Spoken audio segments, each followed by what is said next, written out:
This new assault rifle introduced within the current spring event is actually a top 3 option. If not, it might even be the number 1 option. From hitting 2.7 million crits to having insane initial burst DPS, I've been able to steamroll through all sorts of content within the Division 2.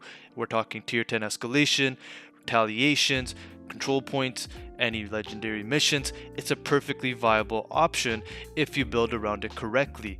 However, it's just super fun and it's something different, a genuine competitor, and I just had to make this video as a result. So if you're, willing to hear me out, see how I play this and why it's super effective right now in the game, then like, comment, subscribe. I appreciate you for clicking this video, and let's jump right into it. So what is the weapon I'm referring to and how do you obtain it?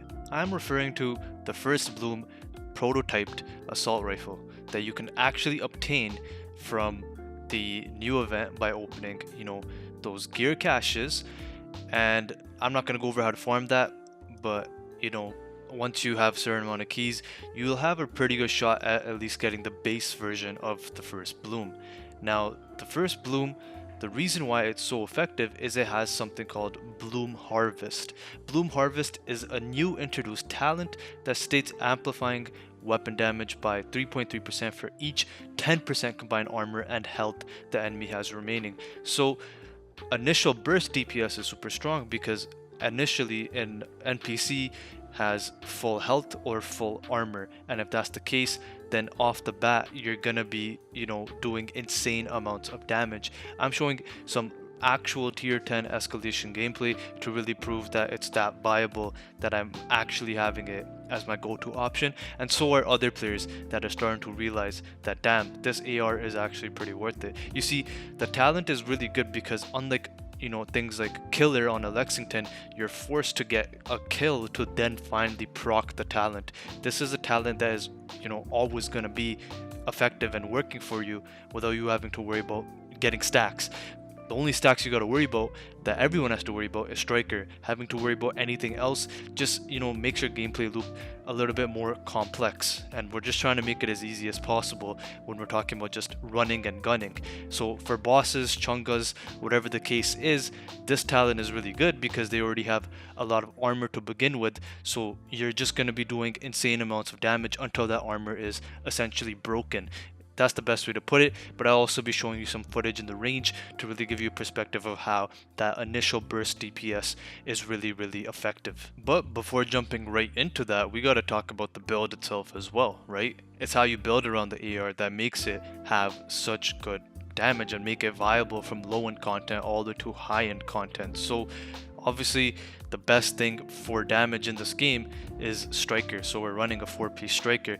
Also, learning how to use striker is very important as well. I still see a lot of players using it wrong and missing out on massive damage outputs because of how they're using it, so we'll cover that. However, for now, I'm rocking a striker mask, striker knee pads, chest piece, and backpack.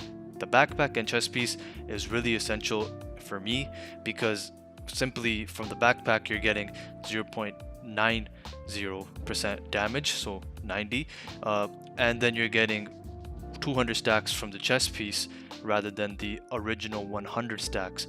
And these two things are very important because obviously people might say you're not even going to reach 200 stacks, and for the backpack it's a no-brainer, you get more damage. But for the chest piece, a lot of people say, how am I supposed to build up 200 stacks every single time?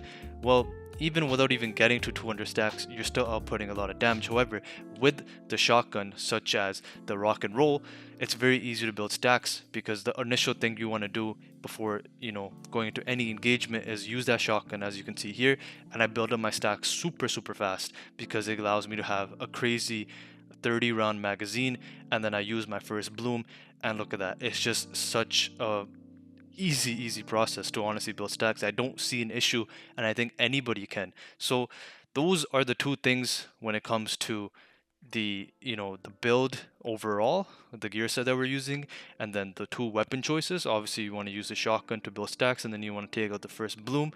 However, what exotic makes this have that extra damage that we need?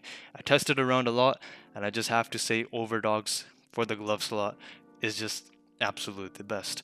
And a lot of people are already going to assume this and already know this, but it just literally gives you amplified, 30% weapon damage is the best way to put it. And that just helps a lot, especially in a case like this. There's, tier 7 facing a Chunga, and we know what the first bloom already does, as I explained, and then you have all these other things, and it's just very easy to take Chungas out like that. Now, the only thing I haven't talked about is the holster. And so we got the 4-piece striker, we got the overdogs, but we're also using the salvo holster, which is a unit alloys named holster, giving us plus 5% rate of fire, but another plus 5% rate of fire because this is a named holster, and that's that special attribute that comes with it. And I have to mention, I do have one blue rolled, and I'm still doing 2.7 million damage crits once I reach those max striker stacks. I like that one extra blue because I just believe it's important for survivability, and without it I feel a little bit squishy, especially in solo content. The goal is to obviously just build stacks, and once you do enough damage you can face tank and rush pretty much everything, as I was showing you guys in those like control points for example. But obviously in tier 10 escalation 2 it comes into clutch, like this instant where I did not get one tapped by the Warhound because I had one blue. And another point for the survivability, the only specialization to run with this playstyle and build is the gunner specialization. It is just way too good because you get 10% armor on kill on every single kill, and if you're melting things fast, you're gonna get armor fast, which allows you to now face tank and be way more aggressive. That paired with the Banshee pulse, depending on what you're running, obviously you run a decoy and escalation, is just the perfect combination.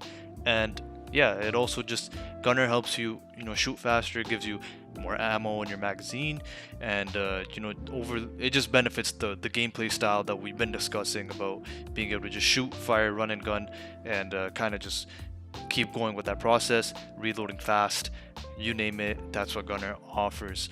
Now, I want to just go over some actual testing gameplay and show you some more. So we're just in the shooting range and we're going to show how the first bloom does when we crit in terms of damage. So first, we're just going to use that shotgun to build up stacks, and then pay attention to the numbers here. As you can see, a couple 2.7s. Yep, critting for 2.7. Now let's compare that to St. Elmo's and Lexington. So St. Elmo's at max stacks. As you can see, it doesn't even compare. Only hitting for 2.1 mil, where the first bloom was hitting for 2.7. Now people might think the Lexington is going to be a competitor. If not, it's going to be better. Well, I'm going to use the Lexington with Killer. I'm actually going to proc Killer. Make sure we have max stacks here. So Killer is procced. Killer is procced. And once again, nowhere close. We're hitting for 2.3, maybe 2.4. Yeah, nowhere close to the first bloom there. It's also important to mention the modifiers because we're getting an additional 129% headshot damage and plus 21.5% max armor. Use Blackout Pulse, or it's up to you, but Blackout Pulse is just the best because it's basically an EMP jammer. Then we're just using the Saturate utility, we're using Cascade here, and we're using Convert 1 offense. This is my favorite setup for the recombinant modifiers, as it does impact your gameplay for sure.